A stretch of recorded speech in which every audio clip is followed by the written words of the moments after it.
All right, welcome back to Q&A with Mitch and Jay. I believe this is episode number 5, where we basically take questions from our athletes, questions from Instagram, questions from the Run Free community, even some questions that just come up in Mitch and I's minds along the way that we're excited to talk about.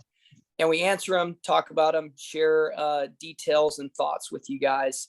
Real quick before we get going, just a quick notice to all of the current Run Free athletes. We do have access for you as athletes to an injury assessment with Mitchell if you have an injury issue. We also have a more intensive injury assessment for you as well. So make sure you hit us up for that. And then anyone that's not a current Run Free athlete, we can also assess your running form, your injury issues, and all of that kind of stuff through our awesome 1% coach, Mitchell. But yeah, let's get rolling, man. So one of the questions that we had talked about is, how do you overcome, or one of our athletes asked, how do you overcome a bad race or a slump in your training? How do you handle that mentally, and are there things you can do physically? Yeah, so I think mentally you want to see what's positive out of the race. I feel like no matter what the situation, there's always something positive, right? So if you hit mile 23 or mile 22 for the last few marathons, like, just because you didn't bust through it doesn't mean that you can't learn from what's happening with you physiologically, like at that time in the race. Could you have done something different before or in the race? And I just think there's always a positive coming out of it. And it is really tough to see sometimes, but I really believe that you have to find that, because then that gives you direction for the next one.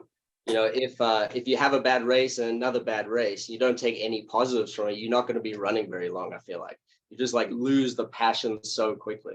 So I really believe that on the way to the goal, there are many steps, and I know everyone wants to do big goals and big steps, but like the process is the enjoyment, just step by step by step, just like finding what's better and tweaking it and move on to the next step and allow it to develop. Well, yeah, what are your thoughts, Chef? So I had an incredible conversation with an athlete. It was actually last night, and it's a new run. He's a new Run Free athlete, and I had watched him run. It's a high school athlete. I'd watched him run earlier in the year, and when he wasn't working with us. And after the race, I was like, how'd it go, man? You ran great. And he was all down on himself. He was like, oh, I could have done better. I could have done this. I could have done that. And I was like, man, you ran a PR though, right? And he was like, yeah. But it wasn't good. And so I think part of it, I got to see firsthand through spending some time with like some of the top athletes in the world, like watching Kipchoge and his group train together when I was in Kenya was amazing, because one of the guys on one of the fartlek workouts, Rogers Rop, he got hurt in the warm-up. Like he just felt something. He was like, I'm done. And he walked back. He just walked back to the global sports, and he was done for the day. Yeah. 2 days later, he was back out, and I was like, hey man, what happened? He was like, oh, I just didn't feel good. So I went home and slept. And 2 days later, he was hammering it. Yeah. But even you would not have known, because he was not upset with himself. He was just dealing with the reality of what was in front of him. So I think the main thing is, for me, that I'm starting to get in this mindset of, when I'm talking to my athletes and when I'm talking to myself, how would you treat someone else? Like that's probably how you need to treat yourself. Like if your best friend ran a PR and you saw it, you'd be totally pumped. You'd be like, dude, awesome job, man. Way to go. Yeah. That was incredible. You look so good out there, blah, blah, blah. We probably need to do that more with ourselves. And so that's been my mindset lately, is like, get out of myself, teach the athletes, get out of yourself, and ask yourself the question, what would my best friend say to me about this performance? Yeah. because that positivity is so much better than like that negative road you go down, like you were talking about. Yeah. Yeah. Yeah, it's a great point. And I like that this, like, the positivity has to come from a race, right? It has to come from yourself, because you can't just rely on other people to give you the positive, the most positive sort of version of what you did. I think be honest with yourself, and then, but be kind with yourself. Greatness, it just doesn't happen overnight, right? It's not just like you win, you hit a PR and then you hit a next PR and it just keeps going forever and ever. That's unrealistic. Like, celebrate all PRs, celebrate good efforts, even if the time doesn't show it. Like, your body's developing the feeling of going faster and further and jumping higher, whatever it is. And that's important to like really collect thoughts about what that feeling felt like and move forward and hang on to the good things and work on the bad things. But if you're just looking at the time, if you're just looking at the enjoyment level of the result, like how much you liked it, then I think you're like missing the point of what running is. It's like it's this beautiful art that can be worked on and honed, and the best people out there have done that for decades plus. So just enjoy the experience and develop. Yeah, and you said something super important, I think, in talking about looking at a bunch of different factors. Yeah. So the other thing that's happened that I've seen before is somebody's super bummed on their race, and I'm like, well, let's look at the last 10 days. And I was like, what if you ran this time 30 days ago? Then they would have been pumped with it. Yeah. The only reason they're not excited about it is because 10 days ago, they ran the very best they've ever run before. Yeah. And so 10 days later, they want to experience that again. And or on the flip side, maybe you do run really bad and really slow, but you can look back and you can see, wait a second, in the last month, I've run my most mileage. I had 7 good workouts this month. And that kind of brings me to another reason why you might not run well. So our nutritionist, Joe, when we were in Kalispell, Montana for a run-free retreat a couple of years ago, said something that really stuck with me. She said, most bad workouts are related to poor fueling. So most bad workouts, I'll say it again, are related to poor fueling. And so if that's truly the case for a lot of bad workouts, then you're like 2 days away from a good one again, or 3 or 4 days away once you rest up and give another shot for another race. And also conditions. Like, I was telling you about that mile I ran. Like, I had a family member that passed away, and I had to get up super early and get my workout in. Well, I couldn't go to the track. I didn't have time. So I ran it on a road course, and it had 2 hills in it. Yeah. And I ran like 9 seconds slower than I ran on the track a month ago. Yeah. And so, like, just looking at all the data, like, how did you feel? Where was your mind at? Where were you nutritionally? What was the training a few days before? How did you fuel? Like, I think all those things are looking at the tools that we have available to decide, hey, where are the positives? And then be honest with yourself. Like you said, where are the improvements? Yeah. And then I think if you run a bad race and you're like saying, oh, it was a slow pace, you kind of equate that. It's easy to fall into the trap of like that slow pace that you ran was somehow easier on your body, even though it was still a marathon at your maximum pace that day. So then you're like, I know I'm not even going to rest. I'm just going to piggyback this. I'm going to train through it, as they'll say. And then you're like, and you don't give your body the kindness and the sort of congratulatory like rest that it deserves. You know what I'm saying? And then you just work yourself into a tricky spot. It's interesting because, whenever you get a novice athlete, there's a exponential rise in their skill level, in their comfort, right? Like when you first get an athlete coach, they're like, if it's a good coach, they're going to close to PR that first time, just like initially, and then the PRs are going to come and go, right? Well, I think one of the big reasons why initially sort of trained athletes do so well is because generally you get a coach and it's slightly more intensive of a program and calculated, and then they build, but they're building off rest. They're building off this program that hasn't been intensive and calculated and has the right volume and timing and prehab and all that. But they're coming off rest. I think that rest is a crucial part to that initial jump. And I believe that if people, even no matter how good you are at the marathon, if you give yourself that rest to where you're like, okay, I'm like craving running right now, then that's a really important measure of, are you rested? Because sometimes your body feels great, but your central nervous system's still down and it's hard to detect. But you have to like take care of the whole thing and celebrate that you can do it, and just keep yourself healthy during that time, mentally and physically. And I think that'll help you come out of that race nicely with perspective for the future, you know? Yeah. And then there's the other thing that we've touched on before, and I always like to circle back to, there's a point where you're going to be, if you stay in the sport long enough, you're going to get old enough to where it's unlikely you're going to PR. Yeah.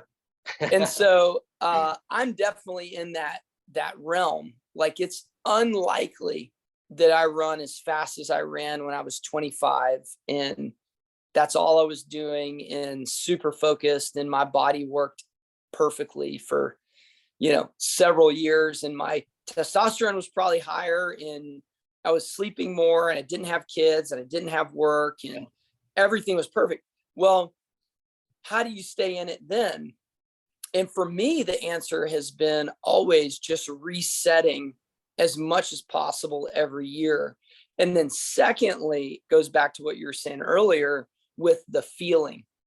Like, I have loved, like, that Ryan has been encouraging all of us coaches and athletes to like dig into the sensation of running and the feeling. And the ability to get out there and still feel like you're running like just as fast as you ever have. So I think that that's a super cool thing to do. And even to the point, dude, I actually went to the track the other day to do 5 times a mile, and I forgot my watch. Did you count 1 beat per second? Yeah. I actually thought about that. It's really funny. Like, maybe I could count and see what pace I'm running. But man, you know what I did? I just did it. I just did it anyway. Yeah. And I focused on the sensation. I have no idea how fast I ran in reality. Yeah. But at the same time, I loved the workout, because I was dialed in to how my body felt and how I was moving. So I think those workouts, obviously I don't want to do that all the time, because then I have no metric to go off of, but like, those types of things can renew your love for the sport, and it makes you focus on the feeling. Yeah. And it makes you just be in the moment. So yeah, I definitely encourage anyone listening, if we're talking about if you're struggling with running motivation, or if you had a bad race, how do you come back? Or if things aren't going well, man, leave the watch at home one day and like just get out there and go for the joy of it. And think about our kids. Like, when we go run with them, or I went and biked with my 7-year-old yesterday. He has no idea what mileage we're at or what time we're at or any of that. He doesn't care. Yeah. And that's one of the things that got me about trail running. Like, I think trail running is a great way to like ease back into training, or you just like run for more of enjoyment, because there's not a real way to like categorize pace. It's just you're just running through an environment, and you're not worried about what speed you're going. You worry about not tripping on the rock in front of you, and how do you bound through it. And it kept my mind completely off any sort of performance related goals, and more of okay, I just like running. I like this feeling of running. And you did hit on one thing earlier where you said you like to take an annual reset. Like I do a similar thing, and I switch sports almost entirely. So during the summer, it's heavy mountain running volume and lifting, and even some shorter work. But then during the winter months, I almost don't even run. I just row and swim. So that's how I feel like I can push it that next time. Like I know how to run. I've been doing it for a long time, you know? So like I'm not going to lose the feeling. And just switching almost completely helps me sort of keep going year after year, just trying to like find whatever the limits of fun are using that movement, you know? Yeah. Yeah, That's man. awesome. So we had a couple other things we were going to talk about. One of them is cold therapy. One of our athletes was asking about how to implement cold therapy and how it works. And then I was bringing up, before we got on the call with Mitchell, I was asking him about heat therapy too, because honestly, I'll be totally transparent. Dude, when you made me go jump in the cold water, that was like freaking me out. Now, if it was hot water, I'd be all in. Bring the hot. So yeah, you're talking about that warm summer spring that you jumped into. yeah, it was like 45 degrees. Yeah. That was super fun. But yeah, let's talk about cold and hot therapy for a bit. Yeah, I think there's so I'm a big fan of both. I think there's two ways to talk about. One is like the scientific sort of what is going on in a deep way, okay? And the other one is like, how do you get into it? Where do you implement it? And we know the science is good, which is, you know, the science pretty like categorical that it does some amazing things. But what about like, how do you implement it? Where's the best way to put cryotherapy or heat therapy in your daily life? So and what are the techniques of that? So on that side, what I think is starting by, if you've never done it, start by like forcing yourself to maybe end or put 30 seconds or a minute of cold water in the middle of your shower, right? So like a part of it is being uncomfortable and literally like shocking your body, saying where it sort of initiates some sort of survival response, right? And then the second part is, and when I would do that would be either morning or night, and then like after a workout, if you really want to put some sort of more performance benefits and timing behind it. So I would go morning, after a workout, evening, any of those times, just to get used to that shock. And then you just start taking colder showers at the same time. You could, if you get into very cold water, you just have to like, it doesn't take that long. So you submerge yourself for 3 minutes, or even just your legs in very cold water, like a stream, 3-4 minutes is great. So it doesn't take a long time, but you do have to, it is a unique feeling to the body, and like any other feeling, you can sort of build a tolerance to it and allow yourself to like accept more of that feeling. So talk about the proteins real quick. Yeah, so heat and cold shock proteins, there's just, it's a lot, they initiate a huge hormonal response from the brain, the stomach, just the skin as an organ. And, you know, I don't know too much of the details regarding what kind of hormones are flushing in and whatnot, but it is a very positive stimulation of your brain, your heart, your skin as an organ, your muscles sort of feeling that intensity. And I feel like, especially on your hands, I know there's palmar cooling, which is just your hands and feet, but when I go into something very cold, I put my hands in first to sort of adapt my body before I jump in. So I think there's a huge scientific basis for it. I just don't know too much about it to get very specific with it. I just know that I have implemented heat, like sauna training, you know, push-ups or squats or something like that in the sauna before I come down to more humid place. And I feel completely adapted when I'm running. Maybe not 100%, but 80% in very humid conditions, right? And then as for the cold, I've done the cold when I used to deal with Achilles issues nonstop. I did cold after everything. I did cold after every workout. if I feel like I stepped wrong multiple times a day. And I truly believe that between the usage of like flooding it with blood through myofascial release or cross friction or something like that, and then going to cryotherapy, I believe that combination, if you have time, can make a huge difference in injury, performance, inflammation, just sort of how you view daily life. Yeah, and what have you experienced with heat and cold, Jay? Yeah, so similarly, I don't know necessarily the mechanisms of the biology, but I listened to a couple of different podcasts. One was Peter Attia talking about heat shock proteins and then the cold stimulus as well. And the takeaway for me was, honestly, I'm not super excited about getting in cold water. I think that's probably similar for a lot of people. I mean, I talk to a ton of people every month that are potential run-free athletes or run-free athletes, and cold is not like super exciting to get into, but you can get a similar experience through the heat shock protein, and it like cleans up dead cells. We were talking about that, and it just helps with your body's overall health.